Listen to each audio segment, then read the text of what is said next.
வணக்கம் master technically. நாம இந்த சரராசி வரிசையில இன்னைக்கு பார்க்க போறது கடகராசி.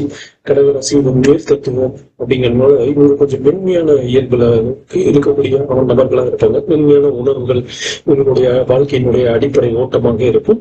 அதனுடைய வேகம் அப்படிங்கிறது சரம் அப்படிங்கிறதுனால கொஞ்சம் உறுதித்தன்மையோட இருக்கும். அதே மாதிரி கடகம் அப்படிங்கிறது சந்திரனோட வீடு. நீர் தத்துவம் அப்படிங்கிறதுனால கற்பனை திறமை, மற்றவங்க மீது அன்பு காட்டுவதும் அரவணைத்து போவதும் சேவை குணமும் இவங்களுக்கு இயல்பாகவே இருக்கும். அதுவே இவர்களுக்கு தொழில் வாழ்க்கையில் முன்னேற்றத்தை கொடுப்பதற்கு தடைகளாலும் சில நேரங்கள் இருப்பதற்கான வாய்ப்புகள் உண்டு. அந்த மாதிரியான இவங்களோட இயல்பே பாத்தீங்கன்னா உங்களை கொஞ்சம் இறக்க சுபாவம், சேவை மனப்பான்மை கொண்டதாக இருக்கும். அதை கொஞ்சம் மாற்றிக்கும் போதுதான் இவங்களுக்கு பிரச்சனை.